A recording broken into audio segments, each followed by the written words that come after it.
Hello and welcome to the Hardison and Cochran podcast. I'm your host, Bill Campbell. And I hope my voice sounds a lot more lively this week. Last week I did have a sinus infection, and I'm sorry if I did sound down.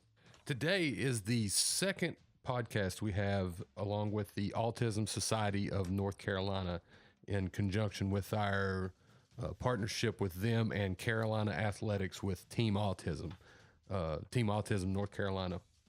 And if you want more information on our partnership with Autism Society of North Carolina and Carolina Athletics, you can go to teamautismnc.com and get all the information about that. And if you're looking for information on autism topics, go to autismsociety-nc.org. Now, in today's podcast, we have an interview with Kim Tizzard.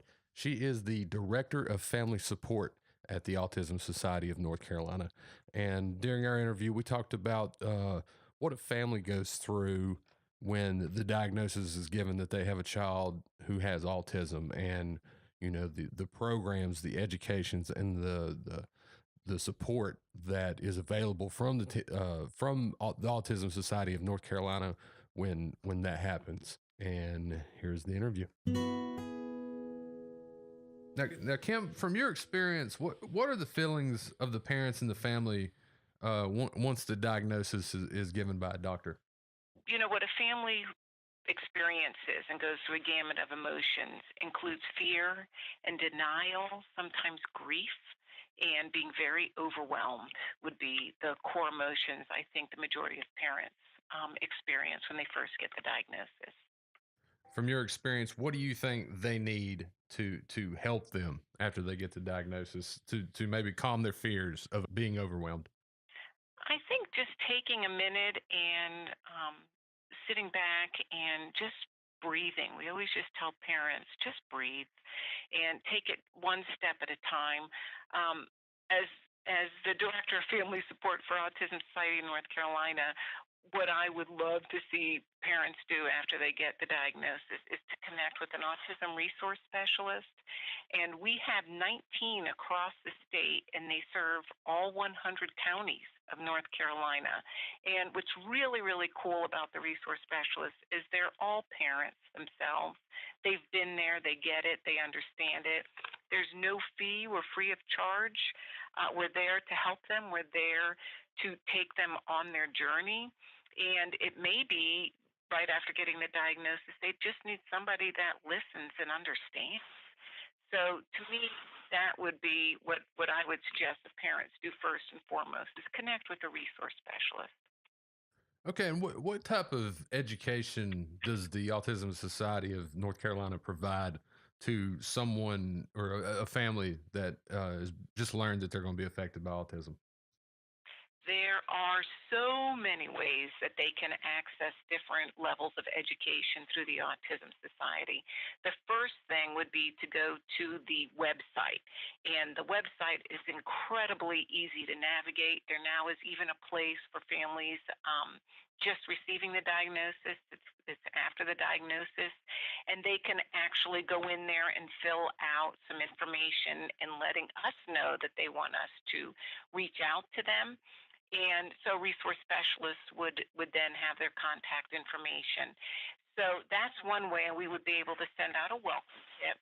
There's also a calendar of events, and there's all kind of wonderful events, but in that they will find a list of workshops coming up, maybe some webinars coming up. Our clinical department also offers some in-depth workshops that can be half-day workshops. We've got our 2-day conference coming up in March. There are a lot of educational opportunities provided through the Autism Society. Okay, and this is kind of going back on the question before the type of education. You briefly mentioned resource specialists, and you said these are people who have been affected and kind of been through it. Could you talk a little more about what they do for people who are just learning? Yes, absolutely. It's knowing that they can call somebody that truly understands and can honestly say that they've walked in their shoes is can be so I can't tell you how often we actually have parents that may even start to cry, that are just so overwhelmed and just so thankful to have somebody that truly understands what they're going through. And in addition, the resource specialists are there to help connect them to resources in their communities. They can help them with the education process with their local schools or their charter schools in understanding what that may be like. We're there to help educate them and connect them to webinars and workshops and different ways that they can learn. Wonderful resources in their communities and other agencies that also provide support. And another very important thing I want to point out is the Autism Society also has local chapters and support groups that are across the state. There actually are 50 active groups at any given time, a little bit more than 50. And that's a wonderful place for parents to come together for various reasons and feel comfortable meeting and talking to other parents about things that are important to them. Okay, and after the diagnosis, in a word you keep using is overwhelmed. Hmm.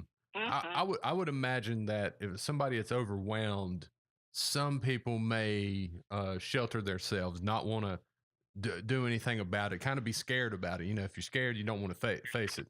How important do you think it is to be involved socially? And when I say that, I mean if you have a child who has autism, bringing them to these autism events, getting them out, meeting other families, things like that. It's incredibly important. Parents and caregivers can feel incredibly isolated. Children may have behavioral issues and they're unable to even get out to a grocery store or take their child out in the community. They may feel that nobody understands what they're going through. They may also just find it very, very difficult in trying to figure out how to navigate being out in public.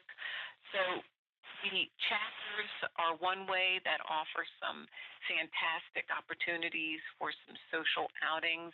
We offer at our social rec sites across the state as well, at our run walks. All these are events that families and parents can feel very comfortable in knowing that nobody's going to be staring at them or passing judgment. It's just a safe place and a wonderful opportunity to give families a place where they can even work on some of the goals in working on how to help their loved one um, even navigate the community. It's just a really great opportunity. Now, the Autism Society really does offer some wonderful, safe, and fun events that everybody in the family can enjoy, whether it's, as a large family with the siblings and with their loved ones, whether it's one of the picnics or one of the social rec site events or the events we have out at camp or the run walks. And all of these opportunities can be found on the calendar on the website that I mentioned earlier. Okay, and that website is autismsociety-nc.org, correct? That is correct. That is correct.